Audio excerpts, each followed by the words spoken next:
হরে কৃষ্ণ। সবাই কেমন আছেন? আশা করি সবাই ভালো আছেন, আমিও ভালো আছি। আজকে এমন জায়গায় দাঁড়িয়ে আপনারা হয়তো মন্দিরটা দেখে চিনে গেছেন। মন্দিরটি কোথায় অবস্থিত আপনাদেরকে একটু দেখানোর চেষ্টা করি। মন্দিরের ভিতরে দৃশ্যগুলো দেখানোর চেষ্টা করি। এটা হচ্ছে যে পশ্চিম সারিকাট সর্বজনীয় শ্রী শ্রী প্রাচীন জগন্নাথ দেবালয়। এই মন্দিরটি অনেক পুরনো একটি মন্দির। 105তম কীর্তন চলে, এইবার চলবে। অবশ্যই আপনারা কীর্তন আসবেন, আসলে আপনাদের সাথে দেখা হবে, আমিও থাকবো। আপনাদেরকে এখানে বিগ্রহগুলো একটু দেখানোর চেষ্টা করি। বাবরি মসজিদ যখন ভেঙেছিল তখন দুর্বৃক্ষরা এই মন্দিরের উপরে যে আক্রমণটি চালিয়েছে, আমাদের ভিতরের যে ভগবানের বিগ্রহ জগন্নাথ রয়েছে সেগুলোকে আগুনে পুড়িয়ে দেওয়া হয়েছিল। বর্তমানে যে বিগ্রহগুলো রয়েছে জগন্নাথের, আপনাদেরকে একটু দেখানোর চেষ্টা করি। আপনারা দেখুন দেখুন আপনাদেরকে একটু দেখানোর চেষ্টা করি। আমাদের যে আগের বিগ্রহগুলো ছিল ভগবানের, সেটা তো বাবরি মসজিদ ভাঙার পরে যে আগুনে পুড়ে দিয়েছে, এখন এগুলা আছে। সবার অনুদান দিয়ে মন্দিরটা করানো হয়। অনুদান যেরকম আসে তার উপরে নির্ভর করে কাজ করা হয়। এখন আমাদের এখানে মন্দিরে যারা সম্পৃক্ত রয়েছেন তারা অনেক চেষ্টা করেন যে বিভিন্ন জায়গা থেকে মানুষের কাছ থেকে যতটুকু পারে কালেকশন করে এটাকে একটু সংস্কার করে যেন আরো সুন্দর মোটিফাই করা যায়, সুন্দর করে। তো অবশ্যই আপনারা ধর্মীয় প্রতিষ্ঠানের সাথে সম্পৃক্ত থাকবেন।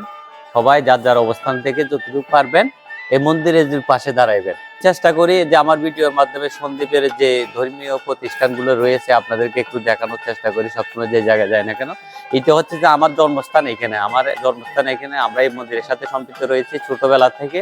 হয়তো আমরা এখন শিবরাত চলে গেছি, এই জন্য শশীধামের সাথে আমাদের বেশিরভাগ পরিচিত, কিন্তু আমাদের পুরান মন্দির হচ্ছে এটা।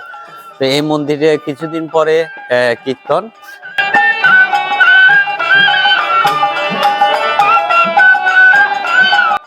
এই মন্দিরটি ঘিরে অনেক রকমের প্রশ্ন রয়েছে। একটা সময় বাবরি মসজিদ যখন ভেঙেছিল এই মন্দিরটিও ভাঙচুর করেছিল দুর্বৃক্ষরা। একটা সময় এই মন্দিরের ক্রাইসিস অবস্থা ছিল, সে মন্দিরটি ওই সাগরের ওখানে ছিল, এখান থেকে এখানে এনে স্থাপিত করেছে। এবং এই মন্দিরের অনেক মানুষের অকালান্ত পরিশ্রম রয়েছে, তাদেরকে আমি ধন্যবাদ জানাই। অনেক মানুষের অনুদানে আজকের মন্দিরটি এখানে প্রতিষ্ঠিত হয়েছে। তো আমাদের মাঝে মধ্যে এখানে আসা হয়, কারণ জন্মস্থান কখনো যায় না বলা। এখানে আমরা মাঝে মধ্যে যখন আসি তখন একটু ঘুরি গাড়ি আপনাদেরকে একটু দেখানোর চেষ্টা করি, কারণ জন্মস্থান তো কখনো ভুলে যায় না। যেখানে ছোট থেকে বড় হয়েছি এই মন্দিরের সাথে আমরা সম্পৃক্ত ছিল, আমাদের বাপ দাদারাও এই মন্দিরের সাথে সম্পৃক্ত ছিল। আর ভিডিওটা সবাই শেয়ার করে দিবেন যারা এই মন্দিরের সাথে সম্পৃক্ত রয়েছেন, এই মন্দিরকে যারা আপনারা চিনেন বা ছোটবেলা থেকে আপনাদের জীবনের সাথে এই মন্দিরের সম্পৃক্ত রয়েছে, অবশ্যই আপনারা ভিডিওটা শেয়ার করে দিবেন। আমার ভিডিওটা দেশ এবং দেশের বাইরে অনেক জায়গা থেকে দেখেন। আমার শুভাকাঙ্ক্ষী আত্মীয় স্বজন বন্ধু বান্ধব অনেকে রয়েছেন যে এই মন্দিরটি আপনারা চিনেন, অবশ্যই চিনলে আপনারা কমেন্ট করে জানাবেন। আমার ভিডিওটা যারা বাইরে থেকে দেখেন, সন্দ্বীপে আসলে অবশ্যই এইসব মন্দিরগুলোতে একবার ঘুরে যাবেন, কারণ এইটা হচ্ছে যে এগুলো হচ্ছে যে সন্দ্বীপের কি ঐতিহাসিক একটা মন্দির। এমন জীবন গড়িয়ে ঘটন মৃত্যুর পরে রাখে যেন এমন কিছু করে যেতে হবে আপনাকে, মানুষ যাতে আপনাকে মৃত্যুর পরেও স্মরণ রাখে।